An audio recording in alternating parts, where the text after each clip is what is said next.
Who pays for assisted living? Is it Medicare? Is it Medicaid?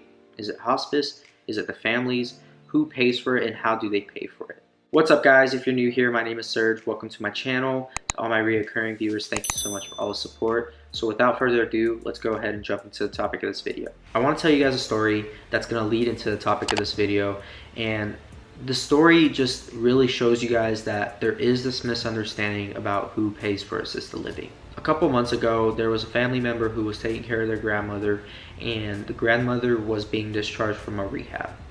And so what happened was, during this process, the discharge planner should tell the family member, hey, the group home or the assisted living home is going to require the payment up front on move-in, and they're supposed to set that all up with the family member, making sure that they get all the information. What had happened was that the grandmother was being put on hospice, and what the hospice had done was inform the grandson about all the different things, all the services that they take care of, everything that's covered under Medicare with hospice and their services. The grandson got this misconception about who actually pays for the assisted living.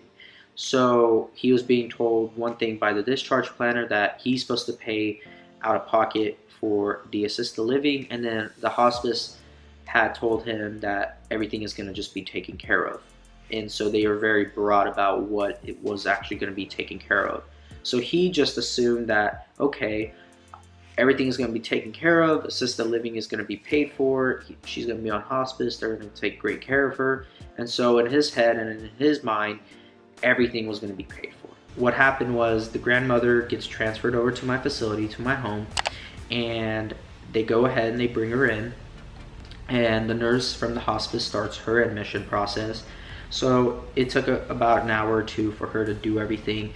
And in this time, I was just waiting and being patient, and keep in mind, it was the weekend. And so I was sitting there just waiting for the nurse to finish her admission process so I could start my admission process. I look at the grandson and I'm like, did you bring your form of payment? And he looks at me and he goes, what are you talking about? And I was like, well, on move-in, you are supposed to bring the full amount for the first month, and then we go to month basis after that.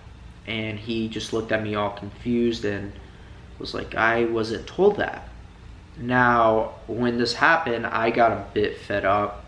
I'm not gonna lie, I didn't let it show, but internally and mentally, I was like, this cannot be happening right now. Now, I stood up and I just said, listen, I don't know what you were told. I don't know how this happened. So I called my placement agent who had referred this family member and that resident over to my home, and I said, listen, man, I don't know what happened, but he is telling me that he was not informed about paying the full payment on move-in.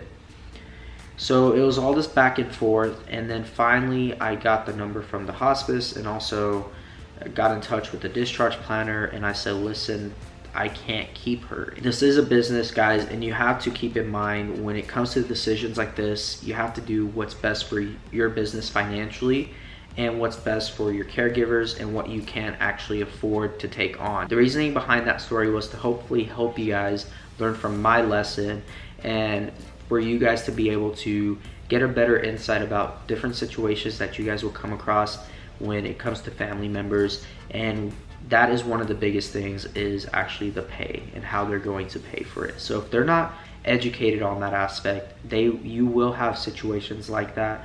And guys, that's what I want to be able to share on this channel, is different experiences that I've had and lessons that you guys can learn from my mistakes and from my experiences. Now, with that being said, guys, who actually pays for assisted living? Here in the state of Arizona, there's a program called Altex. It's Arizona Long-Term Care Service. This is the Medicaid for Arizona. For instance, let's say that a resident only gets a Social Security of $1,000. Let's just keep it simple. They will supplement the remaining up to $2,000. Now with Alltech, it all just depends on what you want to do. It's strictly a business decision on your guys' part as homeowners. If you guys want to do the Medicaid aspect, you guys can look more into depth about that in your state. But with that being said, that is just one option. The other option is private pay.